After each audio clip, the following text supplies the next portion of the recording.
دوستو یہ ہے دھماسا۔ دھماسا کو پھول آج کل آئے ہوئے ہیں، یہ اس کا پھول ہوتا ہے بنفشی کلر کا، اور اس کے بعد جب پھول گر جاتا ہے تو اس کے بعد اس کو ڈوڈیاں سی لگ جاتی ہیں، جو اس کو الٹا کرنے کے بعد بہت زیادہ ظاہر ہوتی ہیں۔ اس طرح سے جب ہم اس کو الٹا کرتے ہیں تو اس کے بعد یہ اس کا بیج نظر آتا ہے۔ یہ بیج بھی اس کا 4-5 کونا ہوتا ہے، بلکہ 6 کونا ہوتا ہے، اور اس کو یہ دیکھیں، اس کے پتے جو ہیں یہ چھوٹے ہوتے ہیں، اتنے لمبے نہیں ہوتے، یہ اس کے پتے ہوتے ہیں، اور جہاں اس کے پتے بنتے ہیں، اس کی گانٹھ بنتی ہے، وہاں اس کے کانٹے ہوتے ہیں۔ یہ کانٹے آپ کو نظر آ رہے ہوں گے، یہ ایک ہی جگہ پر 4-5 کانٹے ہوتے ہیں، کہیں کہیں 4 کہیں 5 کانٹے بھی ہوتے ہیں۔ یہ چھوٹے چھوٹے اس کے پتے ہوتے ہیں۔ یہ خضرو پودا ہے، ایسی ہی کنکریٹ اور پتھریلی جگہوں پر اگ جاتا ہے، ریتلی جگہ پر بھی اگ جاتا ہے۔ اس کو یہ بیج لگتے ہیں اور اس کے ساتھ ساتھ یہ اس کے پتے ہوتے ہیں، اور آج کل اس کو پھول بھی لگے ہوئے ہیں۔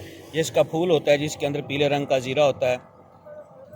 بے حد مصفی خون ہے، اس کو بہت ساری ادویات میں استعمال کیا جاتا ہے، اور خاص کر اس کا جو استعمال ہے وہ حکامہ حضرات اس کو اٹھرا کے مرض کے لیے استعمال کرتے ہیں۔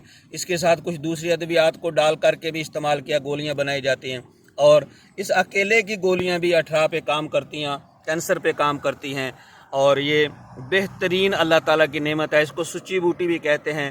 جسم کے اندر فساد خون کو صحیح کرنے کے لیے یہ بہترین چیز ہے، اور اس کا فائدہ اٹھائیں۔ آج کل اس کا موسم ہے، اگا ہوا ہے، اگ رہا ہے، اور اس کے بعد یہ جب سردی آئے گی جوبن پہ ہوتا ہے، اور اس کے بعد یہ ختم ہو جاتا ہے۔ اس کو ہمیشہ تازہ ہی استعمال کرنا چاہیے۔ بازار میں سے جو ہم لیتے ہیں وہ 1 2 سال 3 سال پرانا ہوتا ہے، لیکن آپ نے پتہ ہوگا کہ یہ پتے جو ہیں یہ 3 ماہ میں ایکسپائر ہو جاتے ہیں، بیج 6 ماہ تک نکالتے ہیں، جڑ 1 سال چل جاتی ہے، اور اس کے جو اثارے ہوتے ہیں، کئی چیزوں کی گوند ہوتی ہیں، وہ 1 سال سے زیادہ تک، 20-25 سال تک، 5-10 سال تک اس کا مستعمل ہو سکتا ہے، بعد میں وہ بھی ایکسپائر ہو جاتی ہے۔